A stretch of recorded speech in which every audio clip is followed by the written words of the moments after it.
the other example I heard that I really liked was,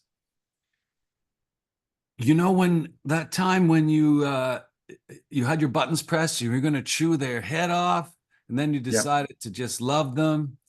Well, simultaneously in Afghanistan, someone took their finger off the trigger. yeah. And this is what we're doing. So We don't. so we're connected, and we're, Yeah, if we can get off, I guess the example is that oftentimes we have habitual negative patterns that just drive us. yeah, You get pissed off and then you start barking at them. But then this isn't, I'm still learning this. And, yeah, I see my buttons pressed and I'm about to either get like depressed or angry. yeah, And then in that little fraction of a second, you have a choice. yeah. Am I going to Literally. do this, or am I going to back off and wait? Yeah, Or is this my issue? Because normally you're like, you bastard. yeah, I hate the way you do this to me all the time. And then, I'm thinking of a specific discussion with my little sister. And yeah, because I backed off and I said, you know what? I really got my buttons pressed. There's probably something for me to look at. yeah. Beautiful, eh? Yeah. And you can take that by extension.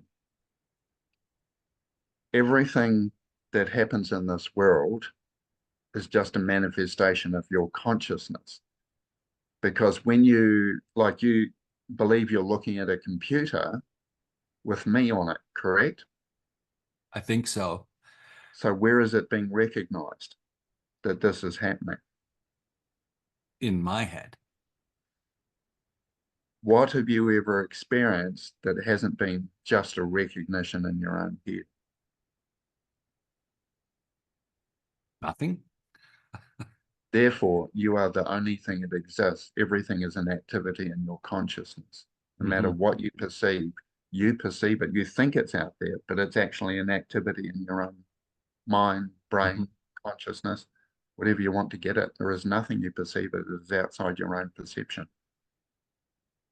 And you sometimes I hear your voice when I say, "Oh, so you still buy into this separation thing, do you?" Yeah, there's ways of describing it, and you realize, you get people to that point where they realize there is nothing happens that is outside our own perception. There is really nothing happening out there because everything that we think out there, that's still another story we're telling ourselves inside. So we can put it onto someone else instead of owning it. You know, Mhm. it's No, whatever way it's you look at. There's all sorts of ways I can join it with threads. I can talk about community. I can talk about breathing in the same air. There's all sorts of metaphors and stories you can use around. mhm. But it's this thing. There's nothing happens outside our own consciousness.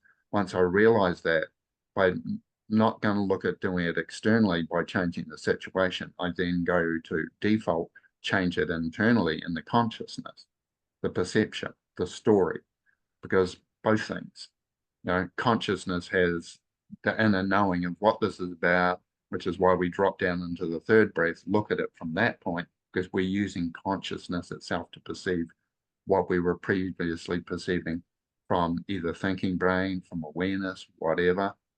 We're bringing a different view that has a different set of resources available. Once we can look at it on all three tiers, it becomes more available for them to sink in together. Instead of one being here and one being down here, they come into alignment. And that's when I get what I call the light bulb moment. When somebody says something, you just go, got it. It makes sense on every level of your consciousness because Mhm. all of them were in line for a moment and they all got it at once. There's nothing dissenting anymore. Whatever happened or the perception was so clear, that question never arises again. So it's how to find those things.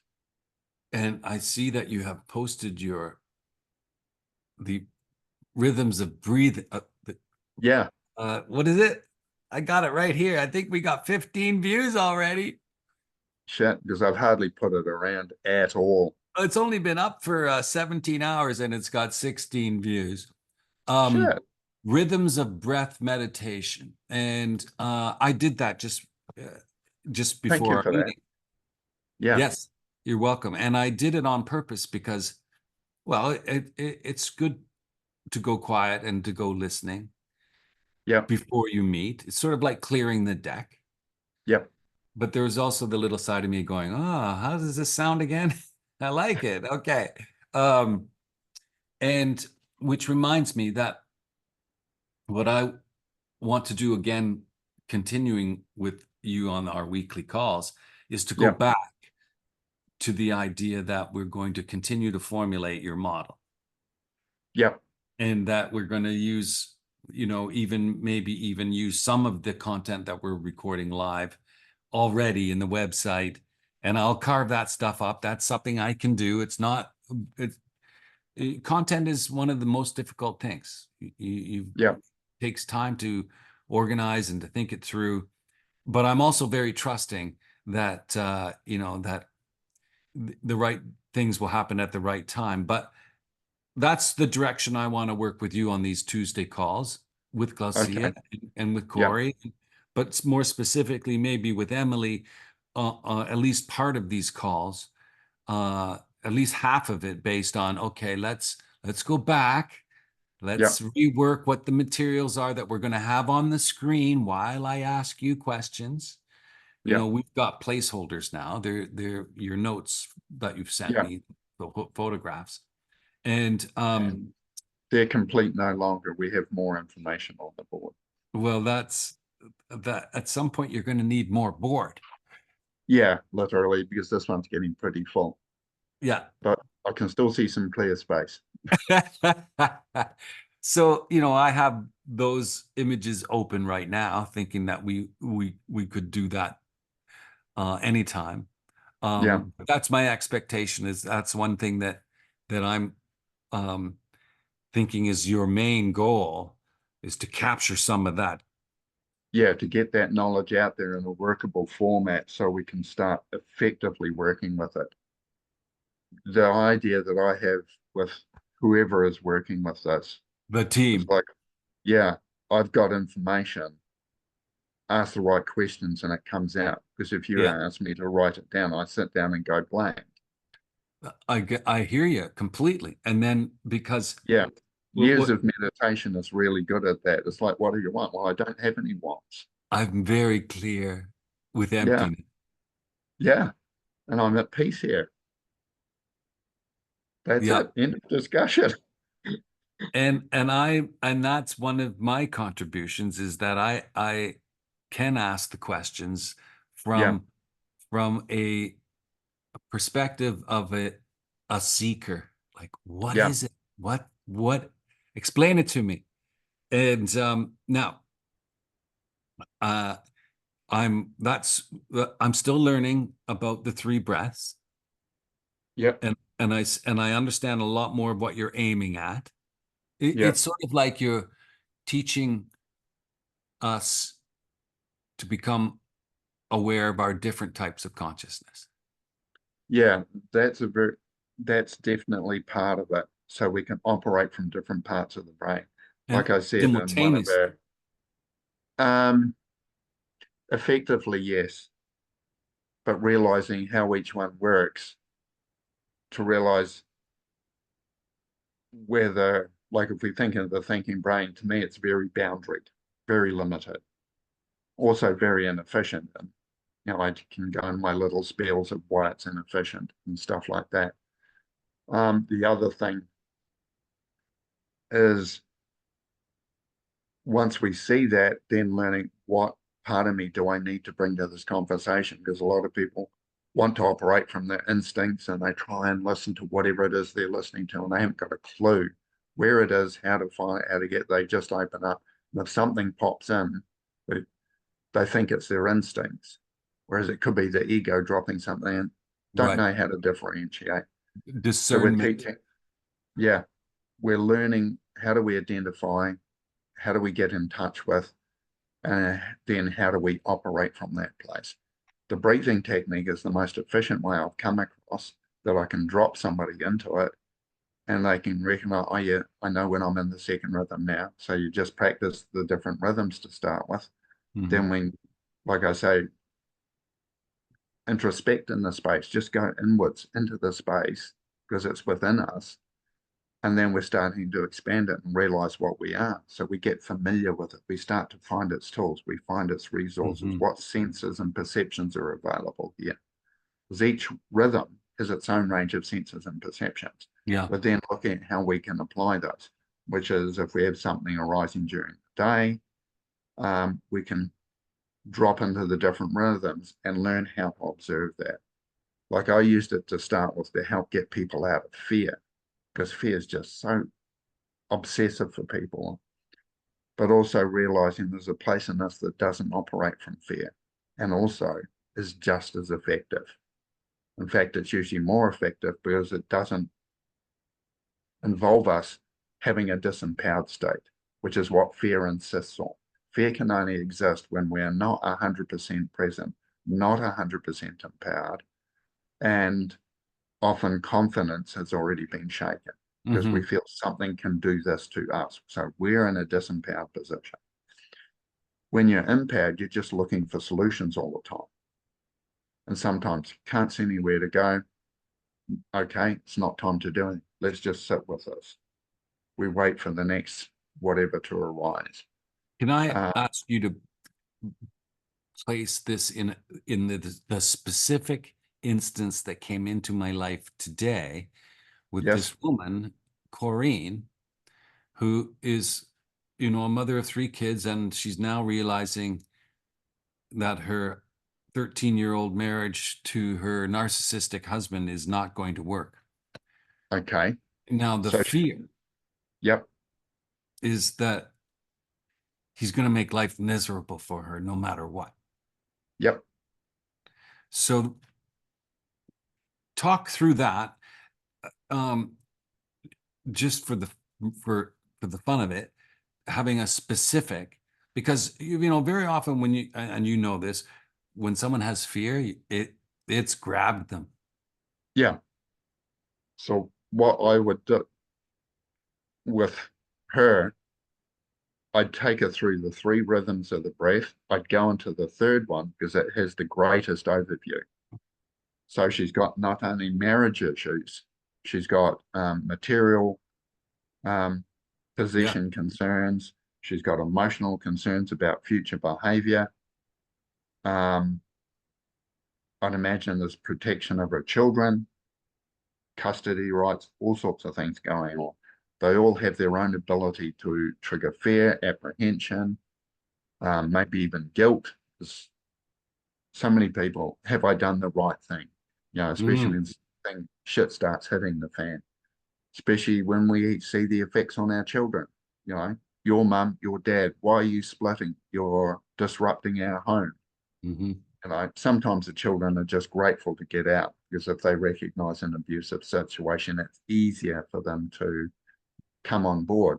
But children will invariably love their parents no matter what, Yeah. no matter how abusive or whatever it gets. So we're dealing with a lot. So I drop them into the third breath. It gives the greatest overview.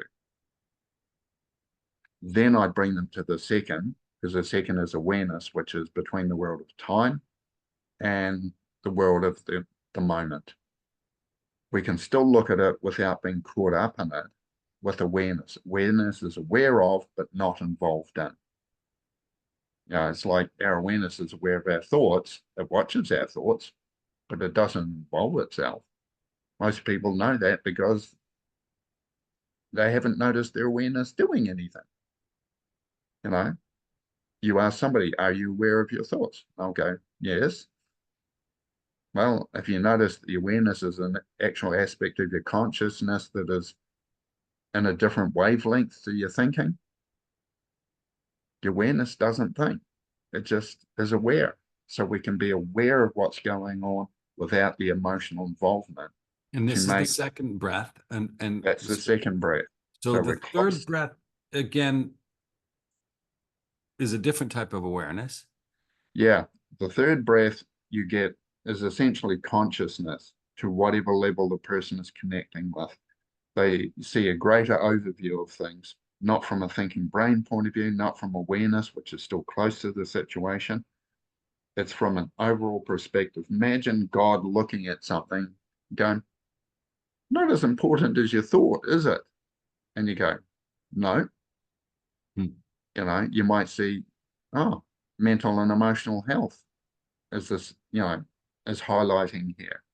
We see a sense of future moving in a direction that feels freer, more comfortable, and may even see that it's going to be confronting at times. But I see a period after that where revelation takes place, new growth comes in, new opportunity is found. I see that this situation, yeah. So this Corrine is working with you, I'm imagining. And Yep. I'm Corrine, okay. Okay. And so this technique in 7 minutes, the current video brings you into the third breath. Yeah. And very quickly it takes you back out again. And the last Yeah. minute, it's just coming back to the present now. Yeah. And a lot of it is focusing on the feelings of your body. Yeah. And the breathing and the air and which nostril and Yep. which part of your body is moving. And so this is one of the things that I think a lot of people are going to say, well, what do you mean by taking me into the third breath, like in 3 minutes, to get the Yep. big picture overview, and then bring me into the second breath to do a little bit more type of work? And that's where I cut you off, because you were telling me what you were doing when you bring them into Yep. this breath. And I gather that you're going to bring him into the first breath again. Yeah. We eventually come back to the first breath because you need to come back to the body and touch with where you are, what you're doing, who you're with, what this is about. But you can do so bringing the resources, tools, and understanding from what we've just experienced. So we're bringing them through. We realize we've got a place of resource and working with it. Sometimes I'll take people in the second breath and let them look at things from there. Then we'll go to the third breath. Depends on the person and depends on how caught up they are and stuff. The third breath essentially gives you enough disassociation that appears as disassociation, but it's not. It's a connected place. Right. But you feel so outside the caught up brain activity that you can look at it with a greater clarity without being That's that what you call the emotional. bigger view. Yeah. Now, I don't tell people what I'm taking them to. Just, we're going to do a little breathing exercise around this just to get a bit of clarity. If I tell them anything, it'll just help us relax and settle into it, then we can look at it. So I just take them through it and then let them see. So there's no preconceptions, there's no nothing. The less information you give them, the better, because essentially what I'm doing is getting them to learn to journey with their own arisings. I don't need to call it consciousness because that might go, what the hell's that? That sounds a bit new agey. We're just looking at it with our own consciousness. And I let them perceive what they perceive. I work with what they mention and the feedback they give. And So Corrine might say, I've talked to him 100 times. I've explained to him what's going on. I've told him I don't want to live with him anymore. I've told him he has to move out. Yep. His room is now in the basement, but he still barges into my room. Yeah. And I ask him, what are you doing here?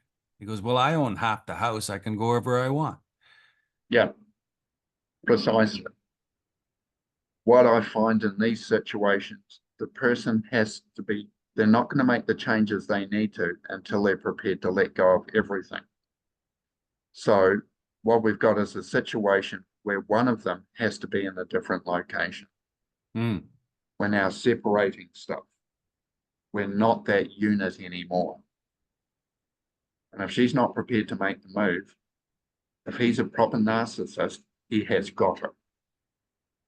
He just needs to know he needs to stay on site, give her those comments that you just mentioned, and there's nothing she can do about it until she goes to court, tries to fight through that process. The people that are ready to make the changes required are ready to let go of everything because the cost of poker has got too high. And my intuitive advice to her was,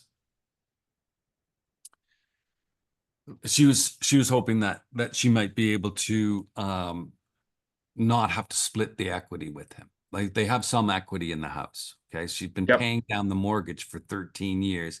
He's Yep. hardly worked at all. He works for 2 months and then goes on Pogie, and he's just not providing for his family. And so in the Canadian system, that doesn't really matter. He's going to get half. Yep. Even if it was the other way around and he was the provider and she was the not providing, and they'd Yep. still get half. And so there's my advice to her was, I don't want to pop your hope, but the most important thing is to get away from him. Yeah. And you might have to settle for getting only half. And she goes, well, here are the other things. Now I'm going to have to move in with my mom, and we're all 3 kids are going to live in the basement with me. This is not going to work. And so, I also reeled myself in. Wait a minute, Jeff, like, you don't know enough about this situation to go and tell her how to handle it. Yeah. The big thing I find when people get desperate and it gets that bad, they realize they have no other choice but to do what they can. They literally will be ready to let go of anything and everything. All the concepts, all the stuff go out the door. Mm-hmm. Sometimes we've got to explain to people, okay, I see that's a point of connection or attachment that you've got at the moment that you're seeing a non-negotiable element with. How do we work that?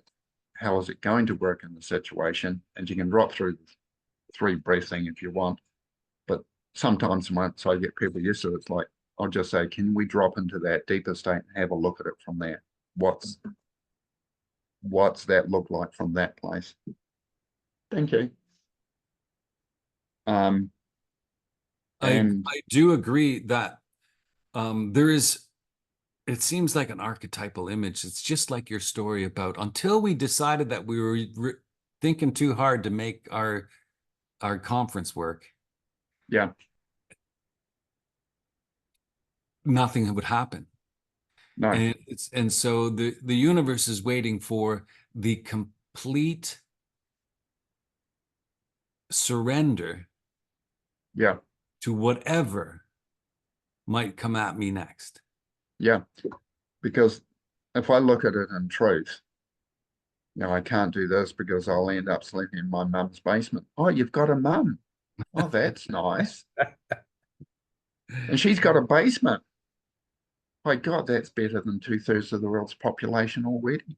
And she lives closer to work than where you live right now. Frickin' hell. The luxuries of a first world society. Mm-hmm. Mm-hmm. What we often get caught up in is not the thing or the situation itself, but the element of change. Getting used to something that we're not used to. And we may have placed a sense of that is less than what we have now. Why should we have less? Well, I'm sorry, when you're going to split everything, you're only going to have half of what you've got now, if you're lucky. Because those things called lawyers that you guys have both got or are going to get, they're going to take an arm and a leg, and probably your first and second born, No. You guys fight long enough, they'll get it all. I take back the one about the first and second born. They're telling me off for that. You're trying to be funny. Yeah. Wasn't working. No, the point is, Like I may never, well, I probably will talk to her again. Yeah. And but she reached out to me because she has no one to talk to. Okay. And and I don't feel empowered to be the one who is going to help her. Or I don't feel the call. Yep. And although, I got her in touch with Corey and they've already Yep. talked. And Beautiful. um, I think there'll be some healing just from the fact that she's got some other support. Yep. I'm tempted to have her listen to your meditation, Yep. the longer one. Yep. Which would be good because that goes through, the breath, the heart, the spine, which And connects you. Yeah. I did try and feel out where her spiritual beliefs were, and I think she's basically Christian and prays. Yep. Um, I'm not sure if she's into the esoteric stuff that we would be into. Mm-hmm. But to continue, just because this is an exercise in articulating Yep. how your system works with people who have intense fears, Yep. and it sounds a little bit too easier to say than to do, to give them the advice, well, just accept that you might lose everything. Yeah. It's that's a little hard to run by somebody without a little bit of coaching. Yeah. Often I don't give as many blunt statements like that. You and I Yeah. can talk about it, but when you get people with a third breath, they start to see more what is important, what's not, Mm-hmm. and they can see it from a greater perspective. And people coming to their own conclusions is far more powerful than trying to convince them, because you're then dealing on the level of the brain, which is Yeah. going to have fears and apprehensions, people's perception about change, which for most people is uncomfortable. Yeah. So you got all those sideline things. One of the things that I used with somebody this week is I got them to picture themselves on the top of the hill somewhere, being 100% present, being fully here, breathing into that, feeling your feet on the ground, looking out at the world ahead of you as you know this is where you're moving. How does it feel to be there, fully present, fully in all your sensations, experiences, knowledge, wisdom, understanding, and looking ahead at where you're going? How does it feel? I kept reminding, being fully here, 100% present, feeling that presence and moving ahead with it. How does it feel? And they started looking at what they were doing, what they were moving through, how they were doing it. So they were rattling out their own resources, their own way of doing it. Because when you're 100% present, you can't be disempowered. If there's disempowerment, okay, what part of you have you just let go? How do we bring that back? What does that look like? How can you remind yourself of this to keep it on board? Getting them to notice that they're dropping down into a disempowered state. Is that where you want to be? Or do you want to be back in the fully present, the fully empowered? I don't usually use the word empowered too much because people have connotations around it. Mm-hmm. I prefer if they can find some sensation of feeling, yeah, capable, I'm here, I feel present, because when you're in the moment, we tend to use different words. Mm-hmm. I feel vitality, strength, life flowing through me. Okay, as we move ahead with this, how does it feel?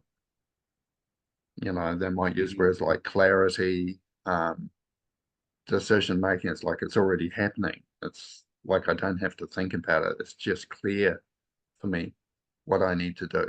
And each step, I step here, I see, I feel this. I step here, I see, I feel this. And it's looking how we move ahead and what we do with that, what resources become available, what understandings we're having in the situation. Hmm. I I felt that relief as you were explaining. Imagine that you are standing on the top of the hill, mm, and you can feel the wind. You can feel, you know, your toes moving in your shoes. You can yeah, see, uh, and for me, um, I sensed the relief that someone would get from that. yeah, Uh, it's sort of like, oh yeah, I forgot how I was feeling before. yeah, This feels way like, better. yeah. Like when I was showing this literary in the last few weeks, when I first experienced it, because I was showing it by my guides, by Earth. No, it was more by the Earth. And I, I noticed the sense of trauma was just disappearing off in the background, and then it went pop. And that's when I realized, shit, trauma depends on the disempowered state, which is not being fully present. Don't tell people we're working with trauma, just tell them we're getting into our empowered state. If you're going to tell them anything, get them there, we'll run to it. And then at some point, I went with, because I've used it with somebody since, I says, now that you're there or here, what's happened to the trauma? And I word it that way because it's like what has happened to the trauma that already implies change. This is sort of a hypnotherapy trick, or Yep. counseling trick, whatever you want to call it. Yep. Language We're is already, important. yeah. And then they looked at it and they, like I, saw it disappearing. It's like it wasn't relevant anymore, I think was the words they used. And this is somebody with PTSD. Well, it would probably be CPTSD because it What was a repeat experience. Um, what's the C stand for? there's two definitions I've heard for it. Cumulative, Okay. which implies multiple events. The other one is complex. Hmm. So I've heard both definitions used. It's a recent term and it's distinctly evolving as people realize it's there, because everybody used to just talk about PTSD, Yeah. but they realize there's variations of it from a single incident trigger to a multiple incident trigger. Like mine was multiple, it was basically the first 18 years of my life. Um, whereas other people, if they have a sexually abusive partner, it can be multiple events. Um, there's so many things can come in where if the person can't remove themselves from the situation, Hmm. don't feel they can, they are exposing themselves to it repeatedly. A child often doesn't feel it can leave the family home. It's 8 years old. Yeah. Um, it hasn't quite got a job yet. We should teach them that earlier, maybe. Child labor? That's immoral. Yeah, so's abuse. Yeah. Um, And okay, so I'm um I have a warped sense of humor, by the way. yeah, well, I know that. It helps to have a warped sense of humor. In these situations, if you can get people, you mention something in a very dry way, people go, "What?" So I remember one of the last talk I gave at Sedona on the last trip. I said something about, I was going into things, about the inner child and that. I just offhand comment, it's like, apparently we're supposed to look after our children. Who knew? And everybody just cracked up. Who knew? Yeah, as I carried on with this Including explanation. your own inner child. Yeah, which is what we were going to. Um, yeah, it just, it works at times. It helps the message hit home, but in a good way. But my sense of humor just will arrive spontaneously. I Well, don't that's the best plan it. kind because that's God speaking through you. Yeah. And I I'm not quite sure how I will connect with Corrine again. I've told her to call me anytime. Yep. I do really see how your approach would be helpful. It's the hardest part is coming to terms with the idea that, well, I guess I'm ready to lose everything. Yeah, That's the hardest part of it. often it is. If the person isn't ready to lose everything, it's not that bad yet. Right. But you want to make sure often that you don't get to that position. So this is where I like using tools that help people gain clarity. What is really important to you? If keeping the house or staying living in the same house means you're going to eternally have that person in your house as well, because you can ask them to leave. It doesn't mean anything's going to happen. You can reason with them as much as possible, but if you're trying to reason with a narcissist, good luck to you. Let me know Well, when that works. I We'll write a book about it because nobody's had that happen before. well, I did tell her that I think you need to explain to him again what's going on. Mm. You also need to talk to his parents again, because she has Yep. already. And you need to talk to your parents again. And you need to pray. And you Yep. need to pray for him.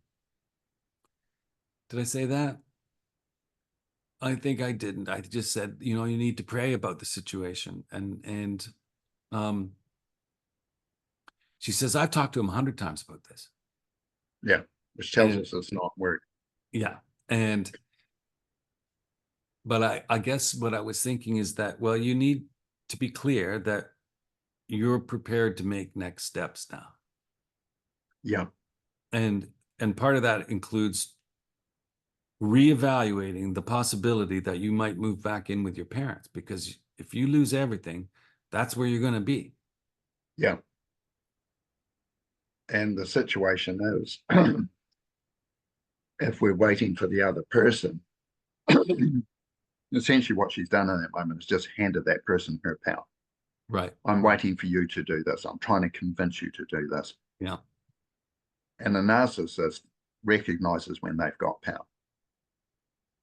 Yeah. And won't give They, up. That's no, what do you call that? Supply or something like that. Yeah, I'm not sure what the official terms are, but supply makes sense. It's the need for the attention. That's a supply. Yeah. That's what the narcissist is Gotcha. living off of. Yeah. If they've got power over you, they thrive on it. It's their vitality. Yeah. You know, having a happy, healthy working relationship means nothing to them because they're not getting any feedback from that. Mm-hmm. Because to them, nothing's happening. That control or sense of it is virtually, it's their operating model. It's what everything works on. You know, it's what gives them their zest. You know, if they don't do it in the family, they'll do it in the job, but generally they'll try and do it everywhere. You know,